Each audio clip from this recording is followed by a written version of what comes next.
You know what nobody tells you about loneliness? It doesn't always announce itself. It doesn't slam the door or send a warning. Sometimes it just slips in, quiet, almost polite, settling like dust on furniture you forgot existed. One morning you wake, and the texts aren't there. The call stopped, the invitations vanished. You're left in the echo of your own space, wondering if you disappeared or if the world did. Here's the thing, that silence, it isn't your punishment, it's your signal. It's a wake-up call disguised in stillness, whispering truths you've been too busy to hear. Most of the time, we don't fall into isolation. We build it, brick by brick, wall by wall, choice by choice, often unaware. Pride, fear, old wounds, and misplaced loyalty quietly construct the fortress. Today, we pull back the curtain. We expose the 10 patterns that keep love, friendship, and trust at bay, and more importantly, how breaking them isn't betrayal.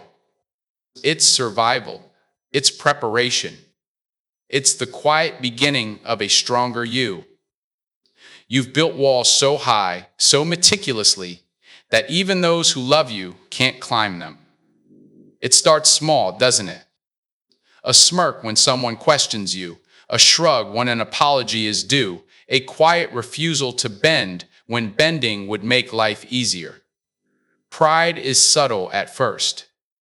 It whispers that admitting fault is losing. It convinces you that compromise is weakness. It masks fear as strength. And the thing about fear is, it doesn't always announce itself either.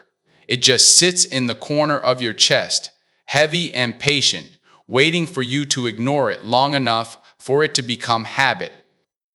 You think you're protecting yourself. You think you're standing tall. But in reality, you're alone on a pedestal built out of fear and ego. It's a lonely view up there. Here's the unpolished truth. Humility doesn't lower your worth.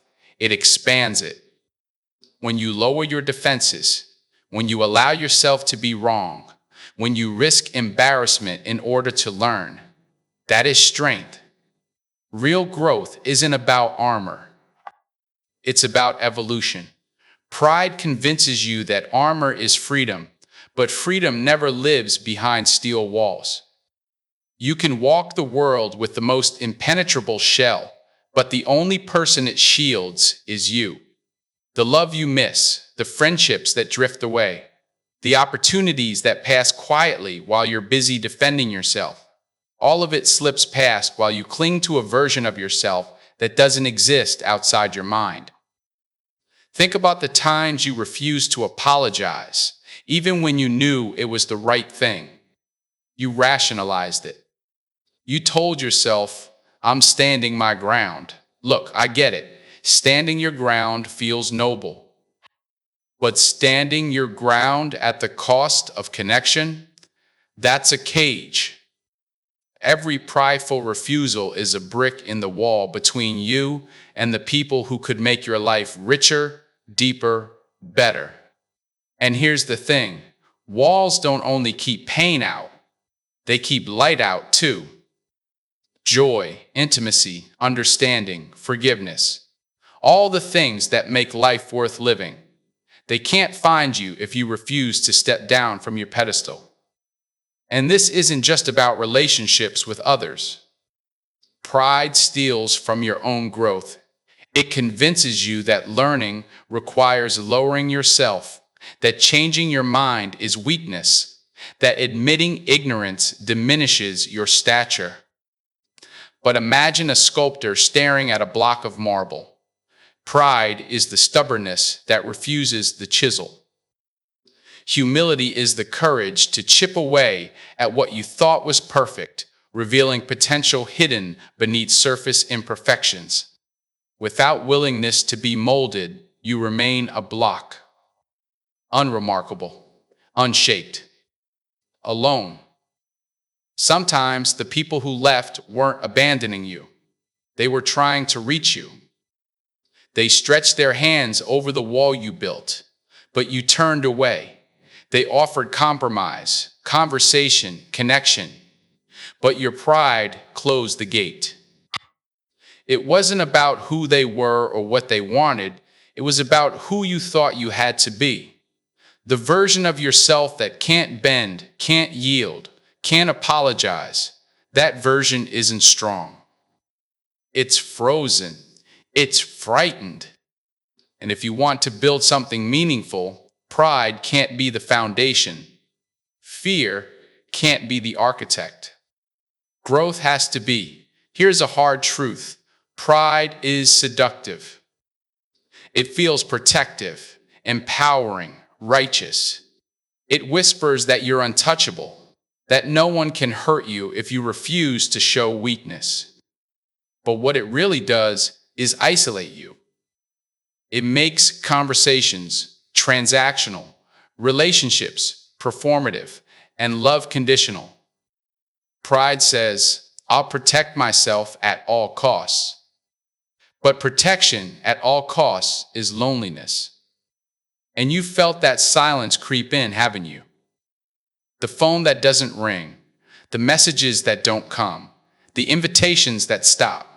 All of it echoes your refusal to lower your walls. The solitude you think you earned. You built it with your own hands. Look, here's what growth asks of you: to admit when you're wrong. To say the words, I was mistaken, without flinching.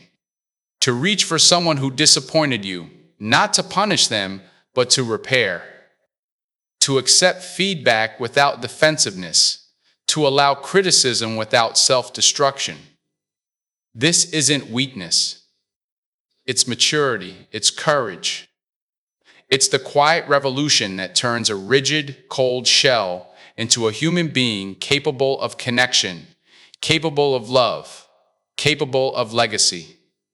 And legacy is the goal, isn't it?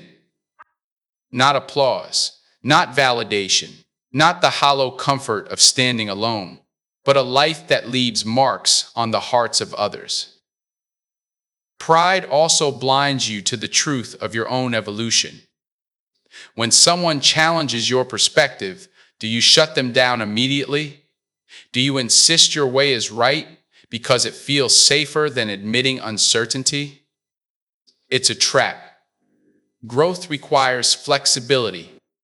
It requires admitting, sometimes painfully, that you don't know everything, that you're not always correct, that the version of yourself you idolize may need updating. This is hard work. It's uncomfortable. It demands honesty, and honesty often stings worse than embarrassment ever could. Consider the walls you've built inside your mind as well as outside. Every unspoken apology, every withheld admission, every ego-fueled silence, those are bricks too. They don't just separate you from people, they separate you from yourself. Pride convinces you that self-protection is paramount. But what you're really protecting is a fragile self-image, not your soul. The stronger you become, the more you realize that vulnerability isn't a flaw. It's a lifeline. You show up unmasked, not because it's easy, but because it's necessary. You grow not by guarding yourself, but by exposing yourself to the risks that teach strength, resilience, and depth.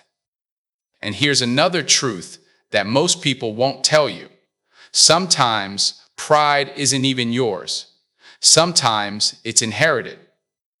You learned it from watching others defend their egos, protect appearances, refuse to admit wrongs.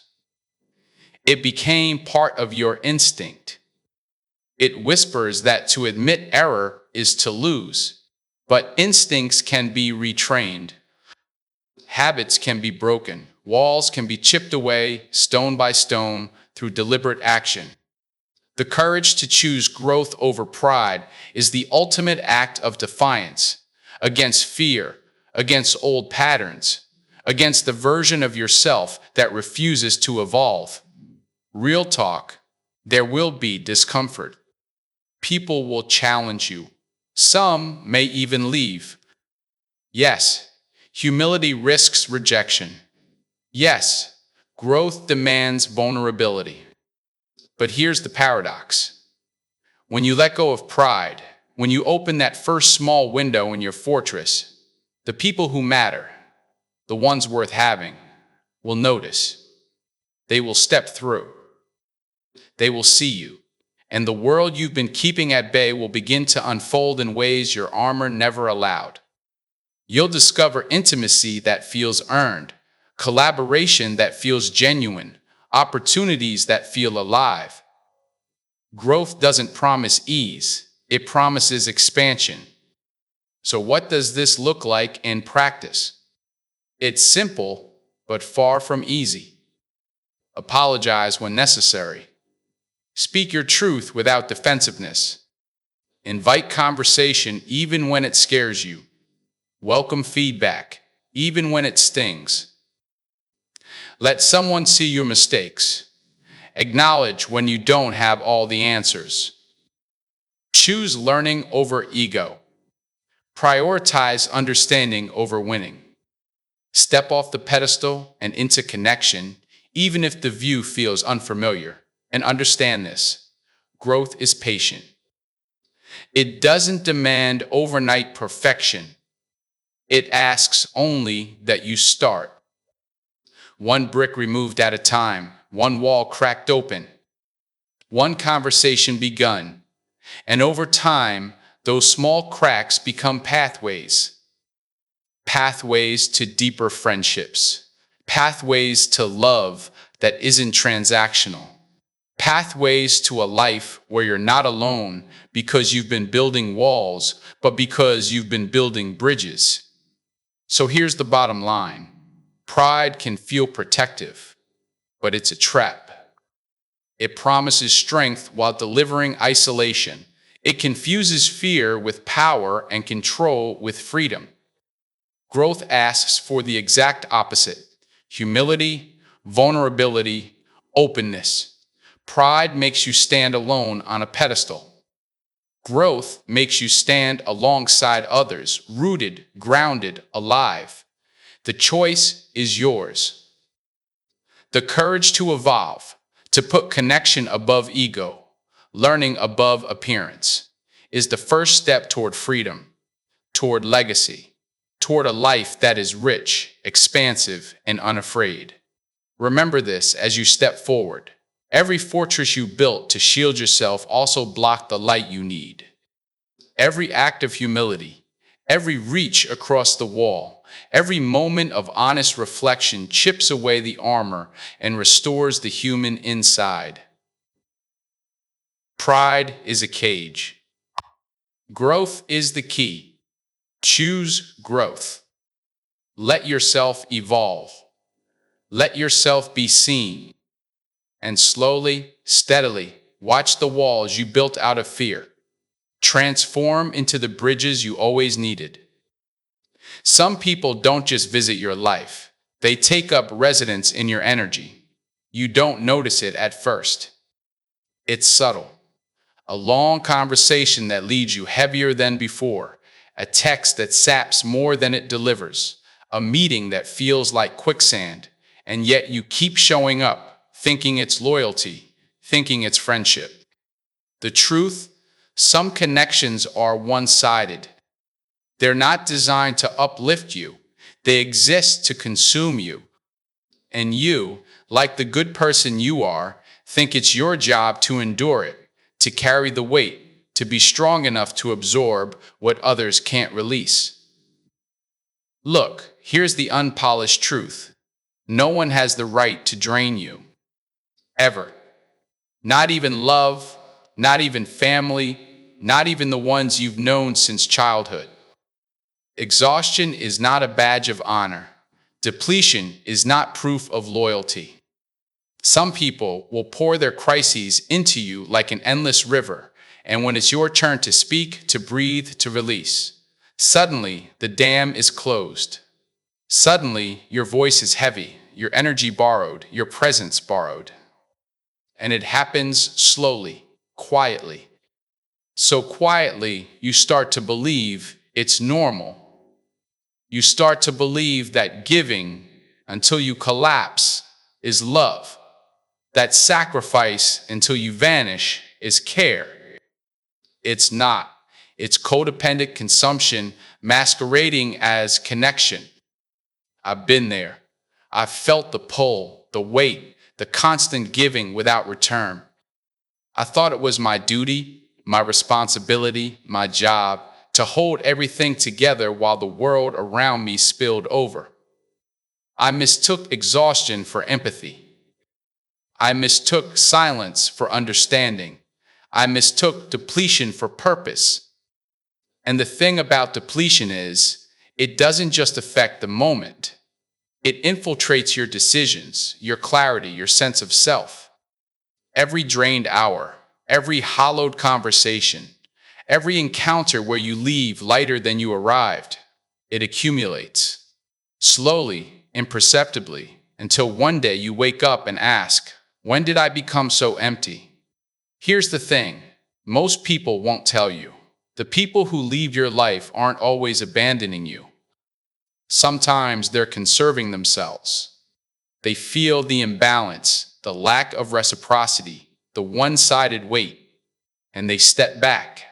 Not because they don't care, but because they have to protect the little energy they have. And that's not betrayal, it's survival.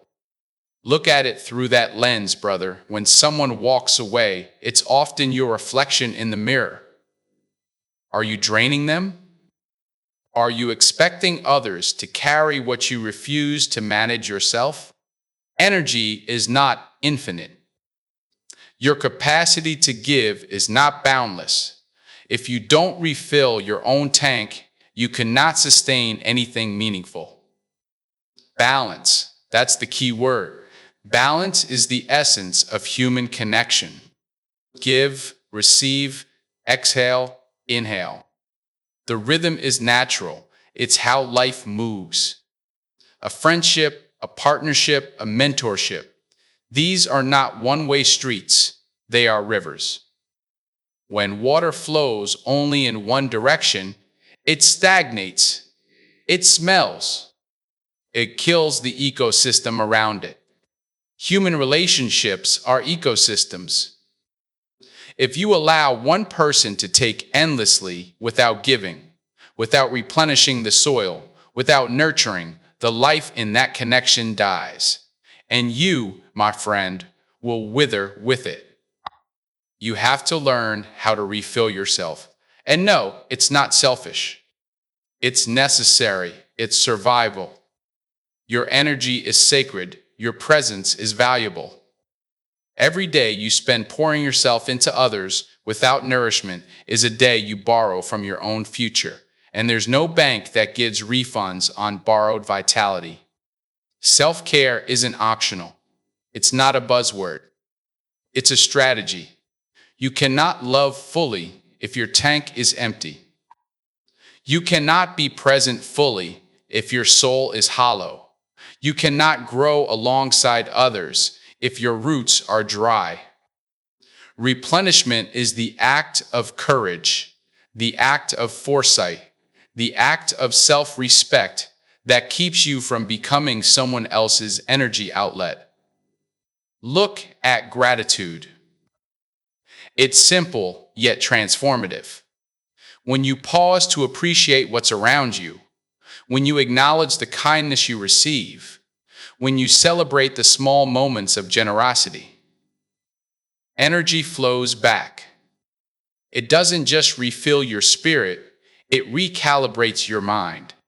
The act of recognition, of seeing, of valuing, reminds you that life is not just about surviving other people's storms. It's about learning to dance in them, to maintain your rhythm, even when waves crash around you, and waves will crash. Storms will come. But if you have learned the art of replenishment, of balance, of conscious exchange, you will not drown. You will float. You will navigate. And here's a hard, unpolished truth. Some people will resist your boundaries. They will call you cold. They will accuse you of abandoning them. They will say you're selfish. Here's the reality. Selfishness is taking without giving. Protection is taking for yourself while also giving what you can. Boundaries are not betrayal. They are preservation. They are a declaration. I will not collapse for someone else's comfort at the expense of my own stability. I will not sacrifice my life force to patch holes in someone else's life. I will stand whole and capable so that the ones who truly matter can meet me in full measure, not in fragments. Notice the difference? The person who drains leaves you empty. The person who refills helps you see your strength. Connection is not the absence of challenges, but the presence of reciprocity. It's give and take. It's conversation that builds, not consumption that destroys. It's laughter that echoes both ways, tears that are held and returned, joy that is mirrored and amplified. Energy vampires. And yes, there are people who embody this. They distort the natural flow. They leave shadows. They suck the life out of moments. And if you tolerate that indefinitely, you forget the texture of sunlight. You forget how to breathe freely. You forget your own voice. So what do? Step 1, awareness. Notice when conversations leave you hollow. Notice the moments when listening feels like labor. Notice the times you give and get nothing back. Step 2, boundaries. Enforce them gently, firmly, consistently. You are allowed to say no. You are allowed to step back. You are allowed to protect your energy. Step 3, replenishment. Refill your tank consciously. Meditate, walk, read, exercise, create, reflect. Whatever restores you, do it deliberately, do it unapologetically. Step 4, gratitude. Notice what nourishes you, acknowledge it, receive it fully. Step 5, choice. Evaluate the people in your life. Are they consuming endlessly? Are they giving in balance? Do they respect your limits? Choose wisely. Some will not stay, and that's okay.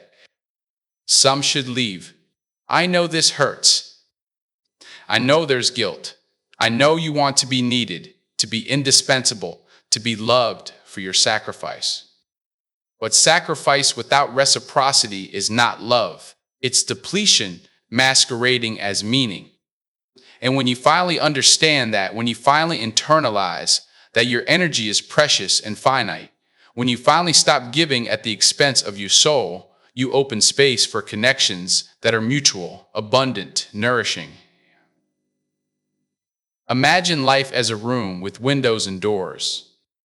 Energy vampires are storms at the door, battering and tearing at your walls. You can't control the storm, but you can close the windows, reinforce the doors, choose what comes in.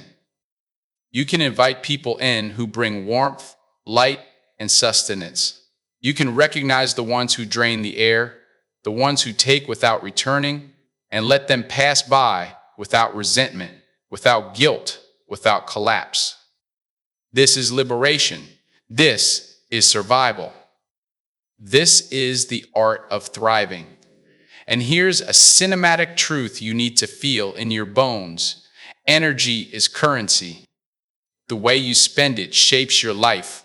Squander it on those who take endlessly, and you'll find yourself bankrupt, hollow, unnoticed.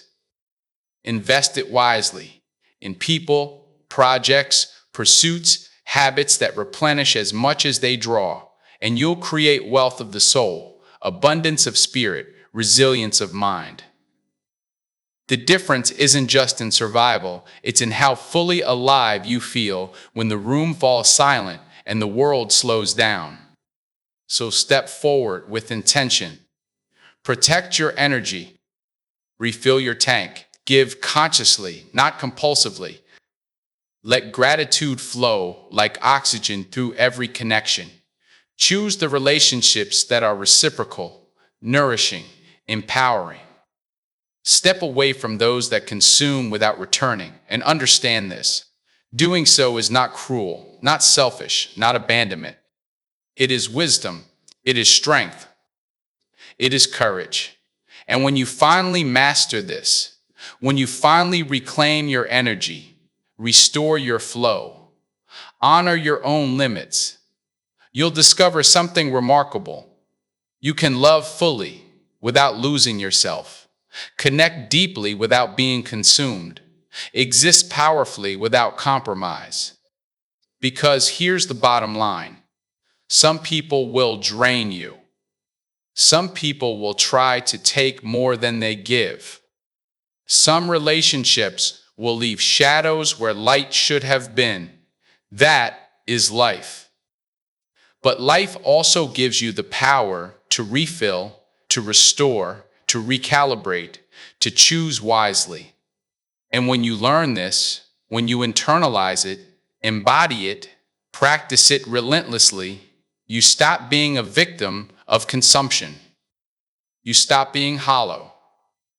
You stop being invisible. You become whole.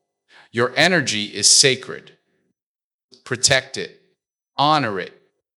Restore it. And the connections that remain, they will be real. They will be abundant. They will be transformative. And you, finally, fully, unapologetically, will be alive. They wear strength like armor and call it independence. They walk through life like they are untouchable, untamed, unshakable. But here's the thing, that armor isn't forged from courage. It's welded from fear, fear of being seen, fear of being judged, fear of letting someone in so close that they could notice the cracks. And when fear is the architect, it builds fortresses that are high and beautiful and impenetrable. The problem is, those walls don't just keep pain out, they keep everything else out too. Joy, intimacy, trust, love, they all bounce off the steel and concrete of your self-imposed barricade. And slowly, subtly, you start to mistake protection for strength. You start to believe that hiding behind walls is living fully. It isn't. It's surviving. Look, I know this hurts. I've been there. I felt the urge to swallow my tears, stiffen my spine, smile through the pain, nod through the heartbreak. Society whispers the lie, show no weakness, ever. Weakness is shame. Weakness is failure. Weakness is unacceptable. But here's the truth. Weakness is not shame. Weakness is human. Tears are not failure. They're testimony. They're proof that you've lived, that you've felt, that you've been present in the storm instead of walking past it. Vulnerability isn't an invitation to be hurt. It's a declaration that you're alive, fully, courageously, without pretense. And yet, fear tells you otherwise. Fear says, keep the gates closed. Keep the drawbridge up. Don't let anyone see the shadows beneath your armor. And here's the unpolished truth. Hiding feels safe, yes, but safety is a slow poison. It's a comfort that hardens the heart. It keeps you alive, but it also keeps you lonely. It prevents the connections you crave from ever reaching you. It prevents people from knowing you. It prevents you from knowing yourself. And the tragedy is, you think strength is standing alone. You think independence is never asking for help. You think power is never showing your face in its rawest form. The irony is that true strength is measured not by what you hide, but by what you reveal. Courage is not armor. Courage is exposure. Courage is saying, here I am. Broken, bleeding, unsure, afraid, and I still stand. Think about the people who have walked away. Some of them didn't leave because you failed them. They left because you never let them in. The fortress you built to protect yourself became the trap for everyone else. They stretched their hands toward you, and you kept your gloves on. They knocked on your door, and you didn't answer. They tried to see you, to know you, to love you, and all you offered was the reflection of yourself you were willing to show. The funny thing about fear is that it convinces you that no one will understand. It convinces you that if they knew the truth, they would abandon you. But the real abandonment happens before anyone leaves. It happens the moment you hide. You leave yourself behind first. Here's what vulnerability demands: risk. It demands courage you don't think you have. It demands trust in people who may not deserve it. It demands honesty, and honesty can be painful. It demands you step into the arena of exposure knowing you might get hit. And yes, sometimes you will. Sometimes your heart will crack. Sometimes your truth will be misunderstood. But here's the revelation. The cracks are where light enters. The breaks are where connection begins. The moments of openness are the moments that allow someone else to step in and meet you there. Hiding may keep the storm out, but it also keeps the sun from ever shining on your face. And here's the thing, most people don't understand. Vulnerability is not weakness, it's power. It's alchemy. It transforms fear into courage, isolation into intimacy, loneliness into belonging. Every tear you let fall, every confession you dare to make, every moment you allow someone to see you fully, it's a brick removed from the fortress. Each one opens space for trust. Each one opens space for love. Each one opens space for a deeper connection with yourself. You cannot be fully known if you are fully concealed. The strongest people aren't the ones who never cried. They are the ones who cried and showed up anyway. They are the ones who trembled, faltered, bled, and kept moving forward. They are the ones who refused to let fear dictate the borders of their hearts. Think about the fortress you built. Every joke masking pain, every forced smile, every silence in the presence of someone who cares. These are walls. Every time you've chosen pride over honesty, fear over expression, comfort over risk, another stone in the tower. It is impressive from the outside, perhaps. It may even look untouchable, but inside, the air is thin. The ceilings press down. The corridors echo with loneliness. The chambers are hollow. And you may have convinced yourself that independence equals strength. But listen to me carefully. Strength is not surviving alone. Strength is thriving with others, with heart open, with courage to be known, with willingness to face rejection and disappointment without closing the doors. And yes, I know the temptation. You think, if I open up, I will get hurt. If I reveal myself, I will be misunderstood. If I show my weaknesses, I will be abandoned. Look, that fear is real. It is valid. It is human. But here's the paradox. The very walls that you think protect you are the ones keeping the love, understanding, and growth you crave at bay. You cannot meet others halfway if you refuse to take the first step. You cannot experience intimacy if you insist on being invisible. You cannot heal wounds alone if no one sees them. Vulnerability is the doorway to all that you want, and hiding is the lock. Practice is the key. Start small. Speak your truth in moments that feel safe. Reveal your emotions in measured doses. Share your story with someone you trust. Allow a friend to see the cracks. Let your guard down in tiny increments until exposure becomes a habit, until transparency becomes comfort, until fear of being seen is outweighed by the relief of being understood. It will be messy. It will be awkward. It will feel dangerous. But it is the only path to connection that lasts. And here's a cinematic insight. Vulnerability invites reciprocity. When you show up with authenticity, people respond in kind.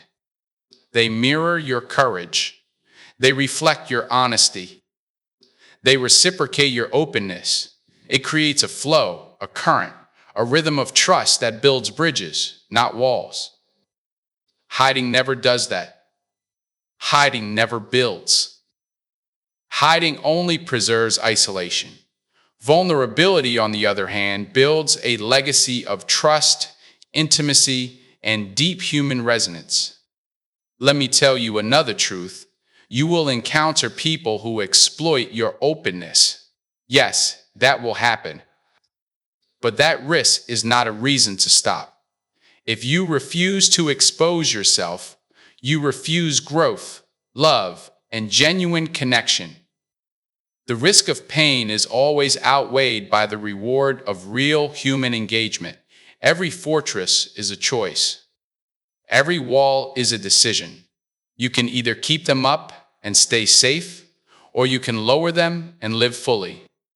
And if you choose to live fully, you discover something extraordinary. Fear loses its grip, loneliness fades, and you realize that being seen, truly seen, is not the end of safety, but the beginning of freedom. And the freedom is profound. It feels like breathing after being underwater. It feels like stepping into sunlight after years in shadow. It feels like being held in a conversation where you don't have to explain every nuance, where someone accepts you as fractured, imperfect, human. Vulnerability allows for empathy. It allows for understanding. It allows for love that is deep, unwavering, and real. Hiding, on the other hand, is a prison disguised as armor. And it's only a matter of time before you recognize the cost of that imprisonment. So start today. Let a tear fall. Admit when you're unsure. Confess when you've hurt. Ask for help when you need it. Share your dreams, even if they seem ridiculous. Speak your fear, even if it makes you tremble. And notice what happens. Doors that were once closed begin to crack. Walls soften. Bridges emerge. Connections deepen. People respond not with judgment, but with recognition. You begin to see the power in showing up as your authentic self, and the courage it takes becomes its own reward. And remember this, the fortress you fear to dismantle was never protecting you from the outside world. It was protecting you from life itself. It was keeping you from love. It was keeping you from connection. It was keeping you from yourself. Tear down a wall, crack a window, let light in. Allow the world to meet the real you. Allow yourself to meet others fully. You will stumble. You will hesitate. You will get hurt. But the fortress will crumble, and what rises from its ashes is strength far greater than steel. It is courage. It is presence. It is authenticity. It is life lived without hiding. The bottom line, vulnerability is not weakness.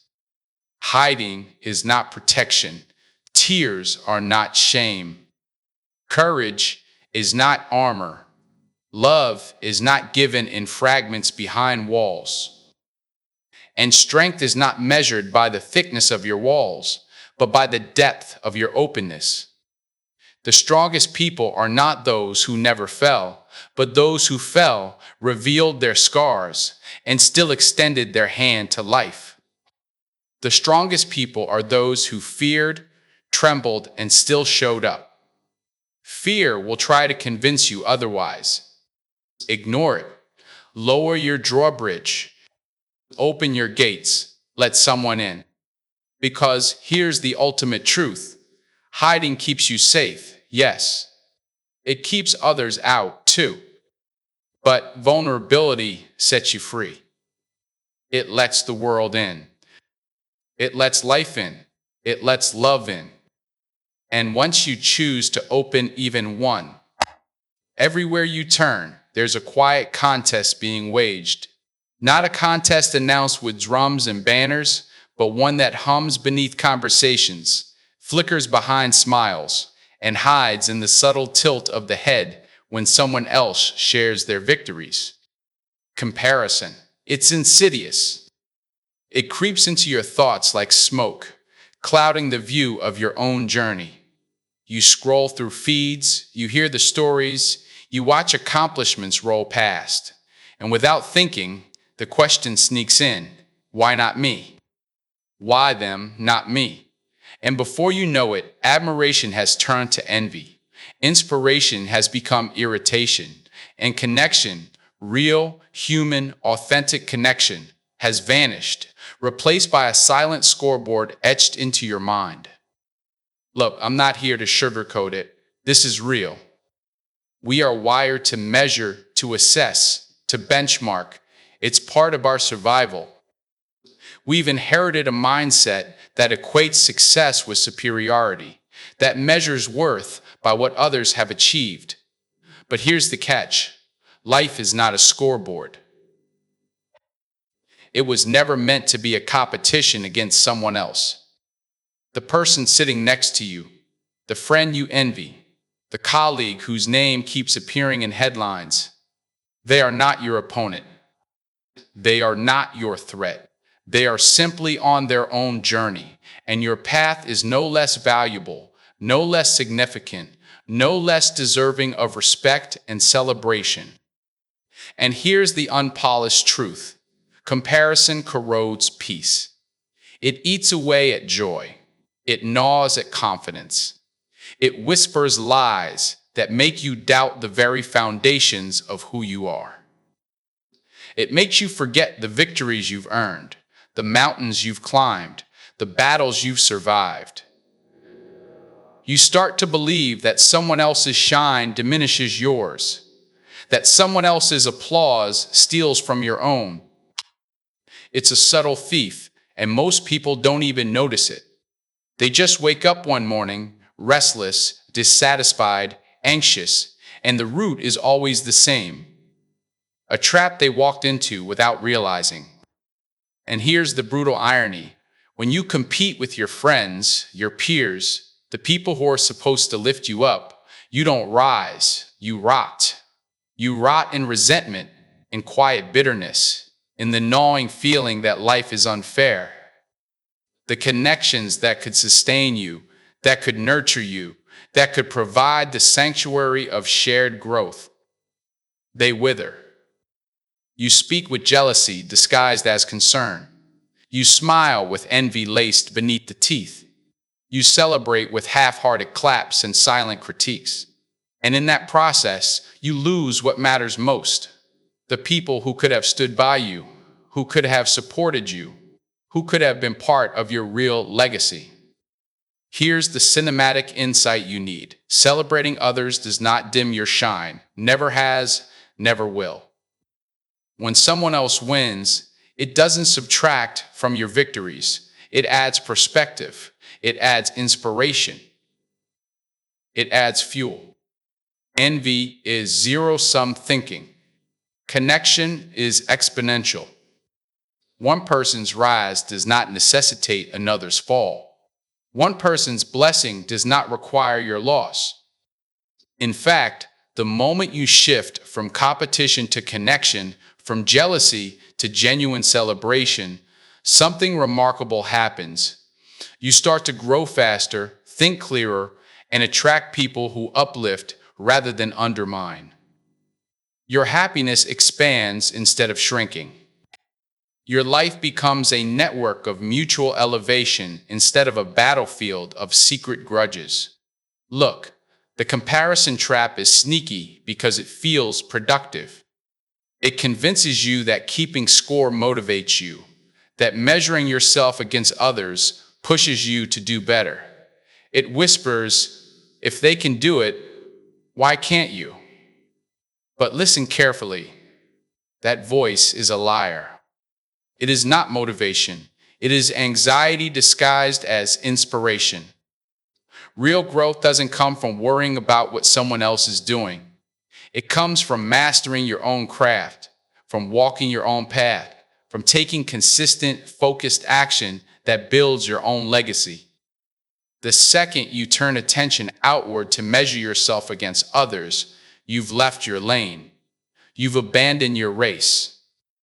You've allowed someone else's journey to dictate the pace, the terms, the narrative of your life. And here's the unpolished truth. This trap costs more than you think. It costs relationships. It costs peace of mind. It costs the ability to sit in a room with someone successful and simply feel inspired instead of threatened. It costs joy in your own victories because you're too busy noticing someone else's.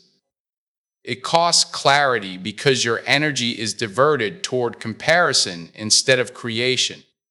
And the most painful part? You don't even realize it until the damage has been done.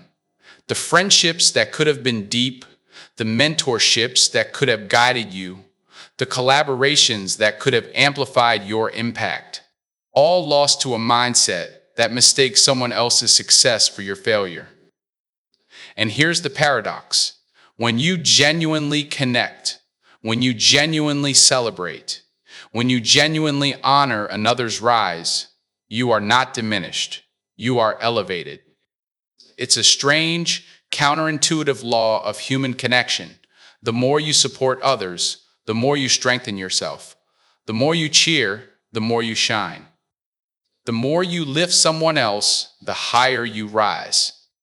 There is no competition in true collaboration, no rivalry in authentic connection. The scoreboard disappears. The game is no longer about who wins or loses. It's about who grows, who contributes, who leaves something lasting behind. Real talk, it's not easy. Ego is loud. Pride is insistent. Fear of inadequacy whispers constantly. You will struggle with envy. You will compare yourself. You will feel the sting of someone else's accomplishments. That is human. Don't pretend it isn't. Don't try to sweep it under the rug. Acknowledge it. Name it. Face it. And then choose differently. Choose connection over competition. Choose collaboration over resentment. Choose celebration over jealousy. Practice it daily. It is a discipline, a muscle you have to train. And slowly, steadily, the habit reshapes your mind, your heart, your life. And here's where it gets cinematic. Imagine a life where you walk into a room and everyone's success becomes your inspiration, where you hear a friend's victory and feel joy in your chest instead of bitterness, where you share your wins and receive support rather than judgment, where every connection is a chance to grow, to elevate, to learn. That life is available. It's not fantasy. It's not reserved for the lucky or the naturally generous. It's available the second you step out of the comparison trap and into authentic connection. It's available the second you decide to measure yourself by your own progress, your own discipline, your own contribution, not someone else's. And here's the secret you must never forget. Your growth is amplified, not hindered, by other people's success.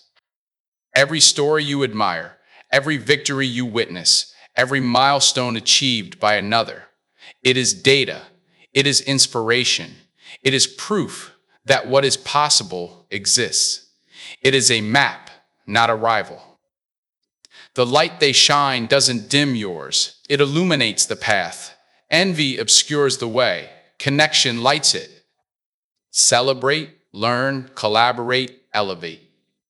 Finally, let me hit you with the unpolished truth. Life will constantly present you with people whose accomplishments tempt you to measure, to compare, to compete. And sometimes those feelings will be overwhelming. You will want to shrink, to belittle, to dismiss, to sabotage. That's normal. The difference between the trapped and the transformed is simple: awareness plus choice. Awareness that the comparison trap is at work, and choice to refuse its power. Choice to step into connection, to honor others, to celebrate without envy, to love without limitation, to thrive without measuring yourself against anyone else. So here's what you do. The next time someone shines, smile. Genuinely. Let them feel it. Applaud them in private and in public. Ask questions about their journey. Seek to learn, not compete. Let the energy of their success fuel your own actions, not corrode your confidence. Watch how the world shifts. Watch how your relationships deepen. Watch how your mind becomes lighter, freer, less cluttered by jealousy, less burdened by insecurity. Let connection become your North Star, not competition. Because here's the bottom line: competition may get you applause for a season, but connection builds legacies that last. One person's win is never your loss. One person's success is never your failure. Comparison kills joy, but celebration nurtures it. Envy destroys trust, but authentic connection strengthens it. The scoreboard is a lie. The true game is growth, love, contribution, and presence. And when you finally understand that, when you finally commit to lifting others while walking your own path, you will discover something profound. Your life will expand, your circle will strengthen, your happiness will flourish, and your legacy will become bigger than anything you could have built alone. And that, brother, is freedom. That is strength. That is life lived beyond the petty metrics of envy. That is choosing connection over competition, love over rivalry, joy over resentment. And the more you practice it, the more natural it becomes. Until finally, celebrating others doesn't feel like effort at all. It feels like home. They surround themselves with mirrors, not windows. Everywhere they look, they see reflections of themselves, their thoughts, their beliefs, their ego bouncing back at them like an echo in an empty hall. It feels safe. It feels comfortable. It feels like home. You get applause, nods of agreement, validation at every turn. Every conversation confirms that you are right, that your ideas are solid, that your path is flawless. And for a moment, you breathe easy. You feel secure. But here's the thing: comfort is a quiet killer. It lulls you into stagnation. It convinces you that safety equals wisdom. It whispers that agreement is insight. And slowly, insidiously, it begins to suffocate the very growth you claim to desire. Look, I know why this feels tempting. The world is loud. It's messy. It's full of criticism, contradiction, and challenge at every corner. It's exhausting. So when someone offers agreement, validation, and ease, you grab it like air. You inhale it, Let it fill your lungs. Let it cushion you against discomfort. It's intoxicating. It feels like progress, even when it's the opposite. It feels like affirmation, even when it's anesthetic. But the problem is this: echoes only tell you what you already know. They never stretch you. They never challenge you. They never show you the parts of yourself you are blind to. And here's the unpolished truth: echo chambers starve your soul. They trick you into mistaking repetition for truth. If everyone nods, if everyone agrees, you start to believe that your perspective is the only one worth holding. You begin to see opposition as enemy, disagreement as attack, alternative ideas as threats to your identity. But insight doesn't come from applause. It doesn't arrive wrapped in comfort or affirmation. It arrives in discomfort, in tension, in the friction between what you think you know and what you have yet to understand. And the louder the echo chamber, the thinner the air for real growth. Look around. Think about the people in your life who never question you, who always nod, always smile, always agree. They're not helping you. They're not protecting you. They're holding you hostage in a hall of mirrors. Every reflection you see confirms your biases, inflates your ego, and blinds you to reality. Disagreement isn't danger. Challenge isn't betrayal. It's perspective. It's light shining into corners you've never explored. It's friction that polishes you like steel in a forge. Without it, your edges become dull, your mind stagnant, your vision narrow. Echo chambers are the enemy disguised as allies. And here's the cinematic insight: growth doesn't happen in agreement. It happens in tension. It happens in debate, in discussion, in listening to ideas that make you uncomfortable, that provoke doubt, that shake the foundations of what you thought you knew. If you surround yourself only with nods and validation, you are denying yourself the most potent teacher available: other people's insight.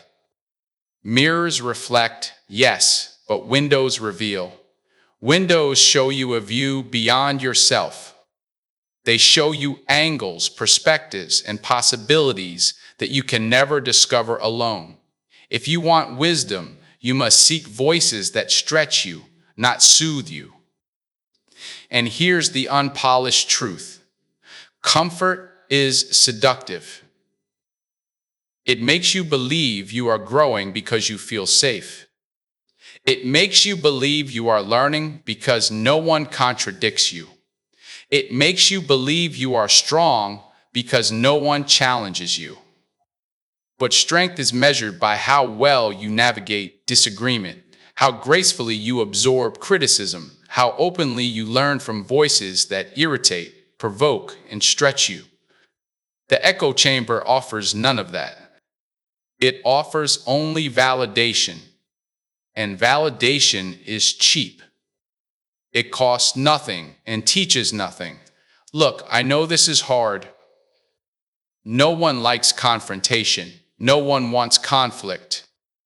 No one wants to feel the sting of being wrong or misunderstood or challenged. But here's the deal: the sting is part of the medicine. The discomfort is part of the growth. Every time someone challenges your ideas, questions your assumptions, or forces you to defend your perspective, you are refining yourself. You are sharpening your mind. You are building resilience. You are stepping closer to mastery. Avoiding it may feel safe, but it guarantees stagnation. And here's the deeper layer: echo chambers don't just limit your intellect, they limit your soul. They constrict empathy, narrow your understanding, and shrink your capacity for human connection.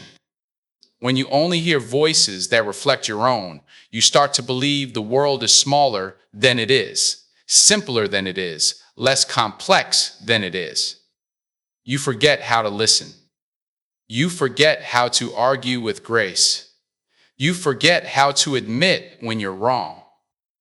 You forget how to learn. The irony is that safety becomes a cage and comfort becomes a prison. You are free to breathe, but not to grow. And here's the unvarnished truth. Those who thrive are not those who surround themselves with yes men. They are those who deliberately seek challenge. They are those who invite criticism, debate, and discomfort. They understand that disagreement is not a threat, it's a mirror. It reflects the parts of themselves they cannot see alone. It exposes blind spots, weaknesses, and biases. It forces adaptation, innovation, and evolution. Without challenge, wisdom cannot emerge. Without friction, character remains raw and untested. Without windows, the world beyond remains invisible. Practice this deliberately. Seek one voice that disagrees. Find one perspective that unsettles you. Listen without defending. Observe without reacting. Learn without judgment. And then notice the transformation. Your mind expands. Your ideas sharpen. Your ego softens. Your understanding deepens. The world becomes more vivid, more intricate, more alive. You stop mistaking validation for intelligence. You stop mistaking agreement for insight. You start to thrive in spaces that are uncomfortable because you know that discomfort is the birthplace of greatness. And here's the cinematic perspective.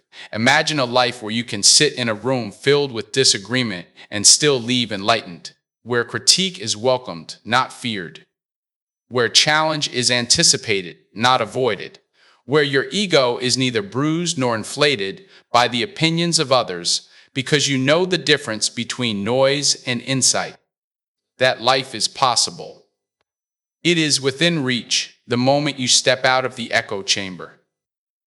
It is available the moment you stop building walls around your mind and start opening windows to the world. And let me be clear, this doesn't mean you invite chaos. It doesn't mean you tolerate abuse. It doesn't mean you accept disrespect. It means discernment. It means choosing voices that stretch you, not traumatize you. It means finding people who challenge your thinking without attacking your character. It means seeking friction that fosters wisdom, not conflict that destroys. It's subtle, it's precise, it's deliberate, and it's transformative. And here's the unpolished truth. The echo chamber feels safe because it reflects what you already know. The window feels scary because it shows what you don't. But real mastery, real wisdom, real growth, that comes from facing what you don't know, what you haven't experienced, what unsettles you. The second you open a window, even a tiny one, light floods in.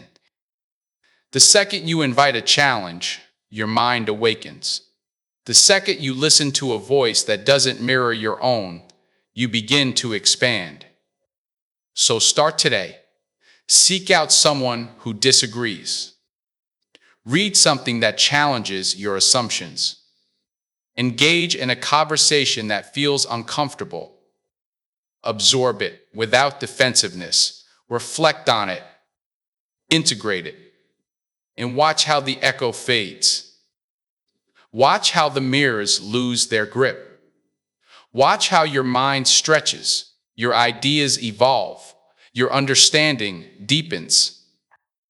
And with each window opened, each challenge embraced, each perspective considered, you move closer to true wisdom, the kind that is forged in friction, tempered in tension, and sharpened by voices that refuse to simply echo back your own. Because here's the bottom line, echo chambers starve your soul. They suffocate your growth. They shrink your perspective, and limit your capacity to thrive. Real wisdom doesn't come from mirrors. Real wisdom comes from windows.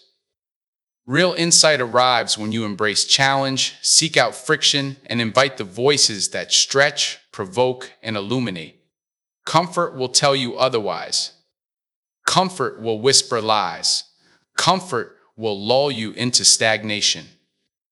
But growth, lasting, transformative, world-shaping growth, begins the moment you step out of the safe reflection and into the revealing light of reality.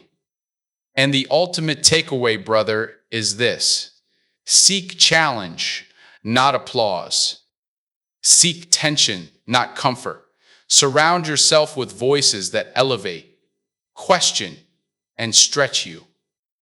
The world outside the echo chamber is vast, complex, and alive.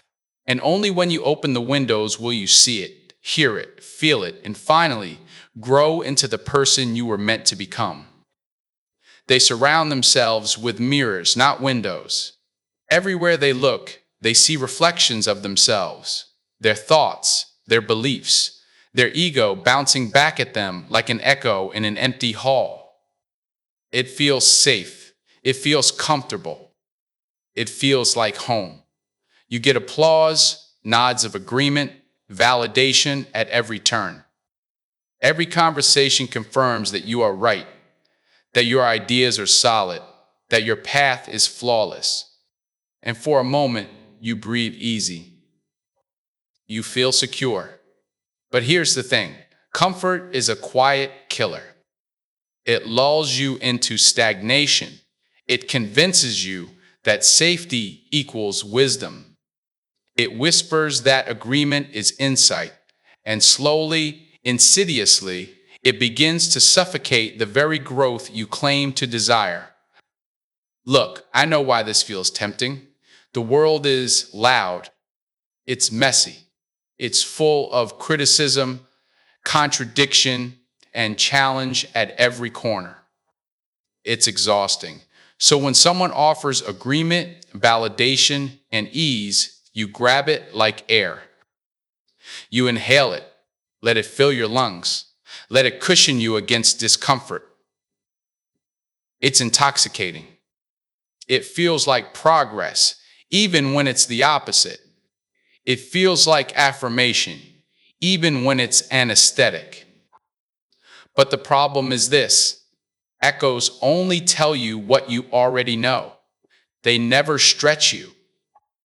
They never challenge you. They never show you the parts of yourself you are blind to. And here's the unpolished truth: echo chambers starve your soul. They trick you into mistaking repetition for truth. If everyone nods, if everyone agrees, you start to believe that your perspective is the only one worth holding. You begin to see opposition as enemy, disagreement as attack, alternative ideas as threats to your identity. But insight doesn't come from applause. It doesn't arrive wrapped in comfort or affirmation. It arrives in discomfort, in tension, in the friction between what you think you know and what you have yet to understand. And the louder the echo chamber, the thinner the air for real growth. Look around. Think about the people in your life who never question you, who always nod, always smile, always agree. They're not helping you. They're not protecting you. They're holding you hostage in a hall of mirrors. Every reflection you see confirms your biases, inflates your ego, and blinds you to reality. Disagreement isn't danger. Challenge isn't betrayal, it's perspective. It's light shining into corners you've never explored. It's friction that polishes you like steel in a forge. Without it, your edges become dull, your mind stagnant, your vision narrow. Echo chambers are the enemy disguised as allies. And here's the cinematic insight: growth doesn't happen in agreement. It happens in tension. It happens in debate, in discussion, in listening to ideas that make you uncomfortable, that provoke doubt, that shake the foundations of what you thought you knew. If you surround yourself only with nods and validation, you are denying yourself the most potent teacher available, other people's insight. Mirrors reflect, yes, but windows reveal. Windows show you a view beyond yourself. They show you angles, perspectives, and possibilities that you can never discover alone. If you want wisdom, you must seek voices that stretch you, not soothe you. And here's the unpolished truth. Comfort is seductive. It makes you believe you are growing because you feel safe. It makes you believe you are learning because no one contradicts you. It makes you believe you are strong because no one challenges you. But strength is measured by how well you navigate disagreement, how gracefully you absorb criticism, how openly you learn from voices that irritate, provoke, and stretch you. The echo chamber offers none of that. It offers only validation, and validation is cheap. It costs nothing and teaches nothing. Look, I know this is hard. No one likes confrontation. No one wants conflict. No one wants to feel the sting of being wrong or misunderstood or challenged. But here's the deal. The sting is part of the medicine. The discomfort is part of the growth. Every time someone challenges your ideas, questions your assumptions, or forces you to defend your perspective, you are refining yourself. You are sharpening your mind. You are building resilience. You are stepping closer to mastery. Avoiding it may feel safe, but it guarantees stagnation. And here's the deeper layer. Echo chambers don't just limit your intellect. They limit your soul. They constrict empathy, narrow your understanding, and shrink your capacity for human connection. When you only hear voices that reflect your own, you start to believe the world is smaller than it is, simpler than it is, less complex than it is. You forget how to listen. You forget how to argue with grace. You forget how to admit when you're wrong. You forget how to learn. The irony is that safety becomes a cage and comfort becomes a prison. You are free to breathe, but not to grow. And here's the unvarnished truth. Those who thrive are not those who surround themselves with yes men. They are those who deliberately seek challenge. They are those who invite criticism, debate, and discomfort. They understand that disagreement is not a threat, it's a mirror. It reflects the parts of themselves they cannot see alone. It exposes blind spots, weaknesses, and biases. It forces adaptation, innovation, and evolution. Without challenge, wisdom cannot emerge. Without friction, character remains raw and untested. Without windows, the world beyond remains invisible. Practice this deliberately. Seek one voice that disagrees. Find one perspective that unsettles you. Listen without defending. Observe without reacting. Learn without judgment. And then notice the transformation. Your mind expands. Your ideas sharpen. Your ego softens. Your understanding deepens. The world becomes more vivid, more intricate, more alive. You stop mistaking validation for intelligence. You stop mistaking agreement for insight. You start to thrive in spaces that are uncomfortable because you know that discomfort is the birthplace of greatness. And here's the cinematic perspective.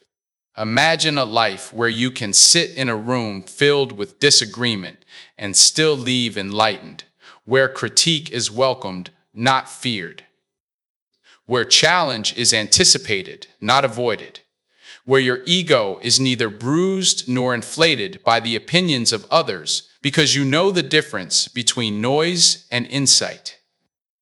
That life is possible. It is within reach the moment you step out of the echo chamber. It is available the moment you stop building walls around your mind and start opening windows to the world. And let me be clear, this doesn't mean you invite chaos. It doesn't mean you tolerate abuse. It doesn't mean you accept disrespect. It means discernment. It means choosing voices that stretch you, not traumatize you. It means finding people who challenge your thinking without attacking your character. It means seeking friction that fosters wisdom, not conflict that destroys. It's subtle, it's precise, it's deliberate, and it's transformative. And here's the unpolished truth. The echo chamber feels safe because it reflects what you already know. The window feels scary because it shows what you don't. But real mastery, real wisdom, real growth, that comes from facing what you don't know, what you haven't experienced, what unsettles you. The second you open a window, even a tiny one, light floods in. The second you invite a challenge, your mind awakens. The second you listen to a voice that doesn't mirror your own, you begin to expand. So start today. Seek out someone who disagrees. Read something that challenges your assumptions. Engage in a conversation that feels uncomfortable. Absorb it without defensiveness. Reflect on it. Integrate it. And watch how the echo fades. Watch how the mirrors lose their grip. Watch how your mind stretches, your ideas evolve, your understanding deepens. And with each window opened, each challenge embraced, each perspective considered, you move closer to true wisdom, the kind that is forged in friction, tempered in tension, and sharpened by voices that refuse to simply echo back your own. Because here's the bottom line: echo chambers starve your soul. They suffocate your growth. They shrink your perspective and limit your capacity to thrive. Real wisdom doesn't come from mirrors. Real wisdom comes from windows. Real insight arrives when you embrace challenge, seek out friction, and invite the voices that stretch, provoke, and illuminate. Comfort will tell you otherwise. Comfort will whisper lies. Comfort will lull you into stagnation. But growth, lasting, transformative, world-shaping growth begins the moment you step out of the safe reflection and into the revealing light of reality. And the ultimate takeaway, brother, is this: seek challenge, not applause. Seek tension, not comfort. Surround yourself with voices that elevate, question, and stretch you. The world outside the echo chamber is vast, complex, and alive. And only when you open the windows will you see it, hear it, feel it, and finally grow into the person you were meant to become. They carry it everywhere: the pain, the scars, the betrayal that never quite left them, the hurt that feels familiar, almost like a companion, and yet it's a poisonous one. It sneaks into every interaction, every conversation, every heartbeat, quietly shaping the way they see the world and the people around them. The unhealed wound is never silent. It whispers, it nags, it judges, it commands.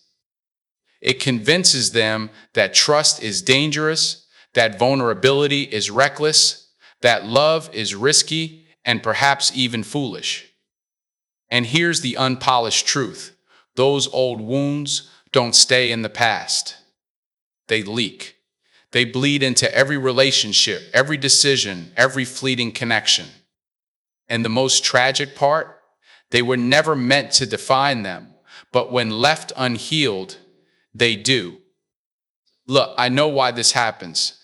Pain is heavy. Heartbreak leaves an imprint deeper than the mind can map. Betrayal leaves a scar you can trace with your fingertips, even years later. The instinct to armor up, to guard, to protect yourself from being wounded again. It's human. It's survival. It's what keeps you breathing when the world seems intent on breaking you. So you carry it. You cling to it. You replay it. You rationalize it. You tell yourself, if I remember the hurt, if I hold on to the anger, if I rehearse the betrayal, I will never be caught off guard again. But here's the devastating irony. By clutching the wound, you poison the very life you're trying to protect. You build walls around your heart thinking they're fortresses, but they are actually prisons. The cinematic reality is this. Every relationship you enter with unhealed wounds carries baggage. The smallest misstep, the slightest disagreement, the tiniest act of imperfection triggers the ghosts of the past. Every laugh feels suspect. Every compliment feels hollow. Every embrace feels conditional. Your mind and heart unconsciously test loyalty. Loyalty you assume will fail because your memory of betrayal has taught you to expect it. And the cruelest part? It's not the present that fails. It's the unhealed past infiltrating it. Trust becomes impossible because your heart is occupied by yesterday. Intimacy becomes a mirage because your spirit is entangled with the echoes of pain. And the people who could love you fully, who could walk beside you, who could hold your hand through life's storms, find themselves stopped at the gates of your armor, unable to pass. Here's the unpolished truth. Pain left unprocessed grows. It mutates. It turns into suspicion, bitterness, resentment, and fear. The longer you hold on to old wounds, the more you create patterns that reinforce your isolation. You become a self-fulfilling prophecy, expecting betrayal, testing loyalty, preemptively protecting yourself against imagined harm. Every time someone shows kindness, your first thought is, what's the catch? Every time someone shows love, your first instinct is, they'll leave. Your unhealed scars, once wounds meant to teach, have become invisible shackles. They dictate behavior, distort perception. Look, I know it's not easy. Healing is messy. Confronting memory is terrifying.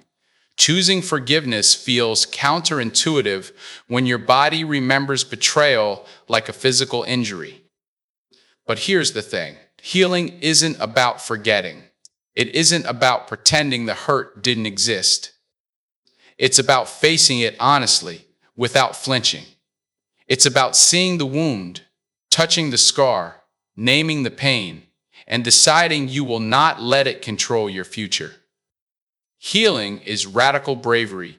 It's walking into the fire of your memory, looking it in the eye, and saying, "You will not dictate my life anymore." And here's the cinematic perspective. Imagine carrying a backpack. It's heavy, weighted with rocks, each rock a memory, a hurt, a betrayal, a shame, a regret. Every step you take is slower. Every movement is constrained. Every relationship is affected because you're lugging this load everywhere. And then, one day, you begin to unpack. One by one, you examine the rocks. Some are sharp, jagged, they cut when you touch them. Some are smooth, dull, they weigh nonetheless. Some you throw away entirely. Some you polish, keep as wisdom. Every rock removed or transformed makes the journey lighter. The scenery becomes visible. The path ahead clear. The people walking beside you no longer stumble over the stones you refuse to release. Healing is this unpacking, Radical, intentional, courageous. Look, here's another unpolished truth. Forgiveness is not weakness. Forgiving those who hurt you does not mean you condone their actions. It does not mean you welcome them back with open arms. It means you refuse to let them live rent-free inside your mind and heart. It means you reclaim authority over your emotional landscape. It is liberation disguised as compassion. It is the act of reclaiming yourself from the grip of the past. It is courage personified.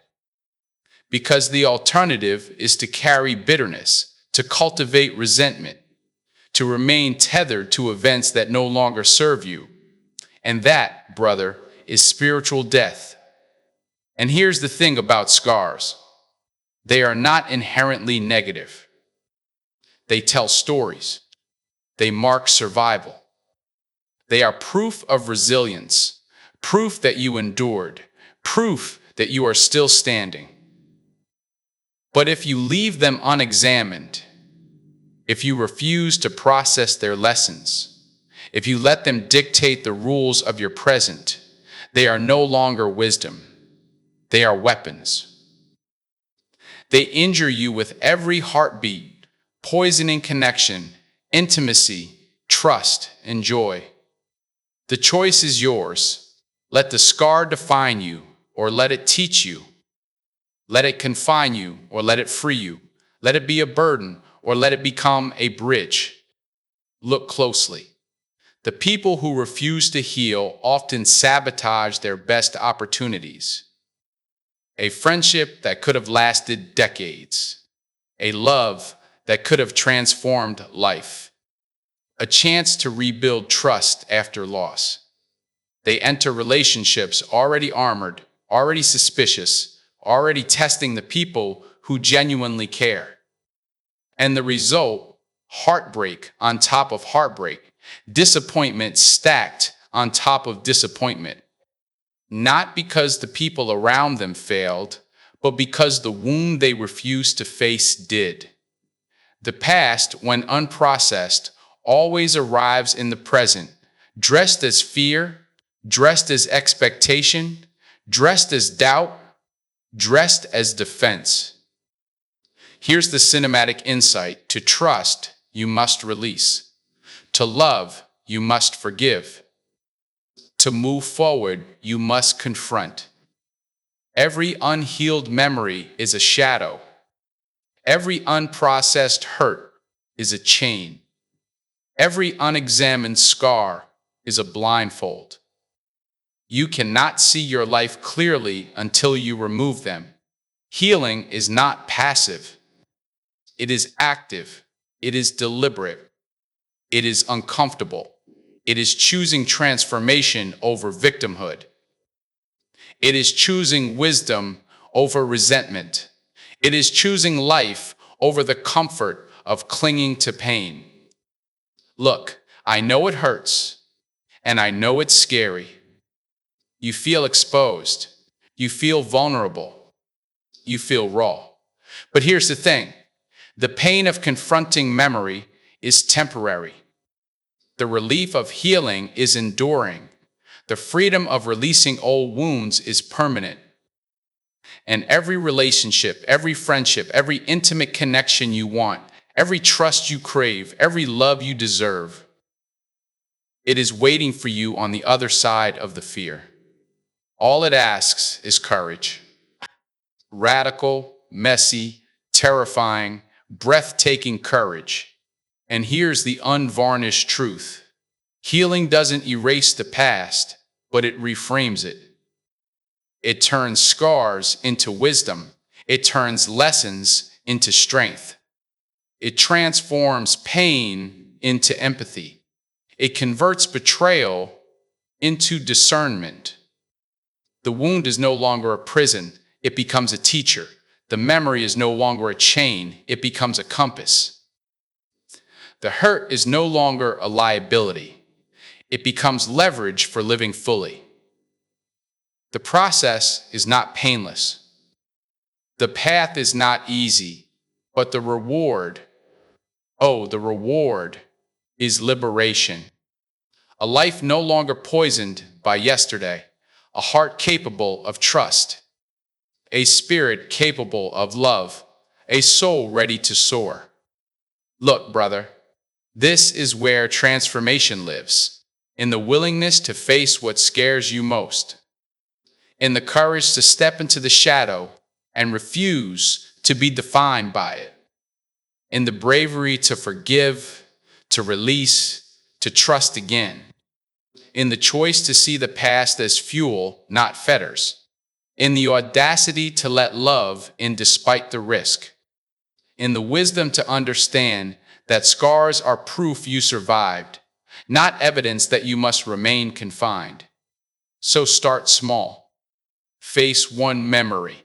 Confront one fear. Forgive one offense. Release one chain. And notice the difference. The weight lifts. The heart softens. The present opens. The people who matter find room to enter. Connection becomes possible again. Trust begins to breathe. Love starts to pulse. And with each act of radical bravery, with each courageous step into healing, you transform not only your relationships, but your entire life. Because here's the cinematic bottom line. Refusing to heal wounds poisons the present. Unprocessed pain infiltrates everything, dictating behavior, limiting connection, sabotaging love, and shrinking joy. The only way to live fully, to love freely, to trust deeply, is to face the past, embrace the discomfort, and transform your scars into wisdom. It is not easy. It is not quick, but it is the most courageous act you will ever perform. And here's the final truth you need to hear. You cannot control what happened to you. You cannot undo betrayal, erase pain, or rewind heartbreak. But you can control how it shapes you. You can choose to carry it as a prison or to wield it as power. You can allow it to dictate your relationships, or you can use it to build bridges. You can let it define you, or you can let it refine you. The choice is yours. And the moment you choose healing, the moment you choose transformation, the moment you choose courage, that is when the past stops poisoning the present and your life begins to bloom in ways you never imagined. And that, brother, is the essence of radical bravery. That is the path to trust, to love, to freedom, to life fully lived. That is the choice between being haunted and being liberated. That is the power of confronting memory, embracing transformation, and turning scars into wisdom. That is the life you deserve. They sit alone, in quiet rooms, in empty streets, in moments when the world feels too loud, too chaotic, too demanding. And here's the thing. They tell themselves it's enlightenment. They call it introspection. They call it reflection. They call it growth. They say, I need time to myself. And yes, solitude has value. Solitude can heal. Solitude can clarify. But here's the unvarnished truth. Isolation, when prolonged, when mistaken for wisdom, when used as an excuse to retreat from connection, becomes a prison. It hardens the heart. It narrows perspective. It blunts empathy. It convinces the mind that the world can be observed safely from a distance, that life can be experienced vicariously instead of fully. And in that quiet, they begin to believe that wisdom is measured by distance rather than engagement. Look, I know why this happens. The world can be messy, unpredictable, even cruel. People disappoint. Relationships fracture. Love falters. Betrayal leaves scars. So the instinct is to withdraw, to protect, to build walls around your heart, to tell yourself that sitting apart, observing, analyzing, thinking deeply is a form of control. It is safe. It is comforting. It is less risky than exposure. But here's the cinematic irony. What feels safe slowly becomes dangerous. What feels wise slowly becomes limiting. What feels protective slowly becomes isolating. Isolation in the guise of enlightenment is not growth. It is avoidance. It is hiding. It is trading intimacy for distance, experience for theory, life for observation. And here's an unpolished truth. Humans are wired for connection. We are not solitary creatures by design. Empathy is learned through engagement. Compassion is honed in relationships. Understanding is expanded through conversation, conflict, and collaboration. No amount of journaling, meditation, or solitary contemplation can replace the lessons learned by being present with other people. The person who isolates themselves, no matter how enlightened they feel in thought, risks stagnation in spirit. Wisdom without application is knowledge, not transformation. Independence without interaction is freedom, but freedom that feels like emptiness. Solitude heals when it balances presence. Isolation hardens when it replaces it. Look, here's the thing about isolation. It magnifies what is already inside. The quiet room reflects the mind. The empty street mirrors the heart. The lack of input from others distorts perception. Your fears echo louder. Your doubts sound sharper. Your biases harden. You start to romanticize detachment as virtue, retreat as strategy, distance as insight. And slowly, subtly, you forget the warmth of human connection. You forget how it feels to laugh freely, to argue passionately, to touch someone with vulnerability. You forget that wisdom is tested, empathy is practiced, and courage is proven in engagement, not in withdrawal. Here's the cinematic perspective. Imagine a tree. Roots deep, branches wide, sunlight, rain, wind, other trees nearby, birds, insects. They all shape it, nourish it, challenge it. Now imagine the same tree walled off in a glass chamber. It gets water. It gets air. It grows. But it is stunted. It cannot flex against the wind. It cannot share shade with another tree. It cannot reach its full potential because the environment is controlled, sanitized, and safe. This is isolation masquerading as enlightenment. It is protection that imprisons, not nurtures. It is independence that deceives, not strengthens. It is a philosophy that feels wise but keeps life at a distance. Look, here's another unvarnished truth. Isolation reinforces the ego. It convinces you that you are the center of your universe, that your thoughts are the pinnacle of wisdom, that your observations are sufficient without challenge. Echo chambers form naturally when you avoid engagement. Mirrors replace windows. And while solitude can give clarity, isolation convinces you that clarity requires avoidance. The danger is subtle, insidious.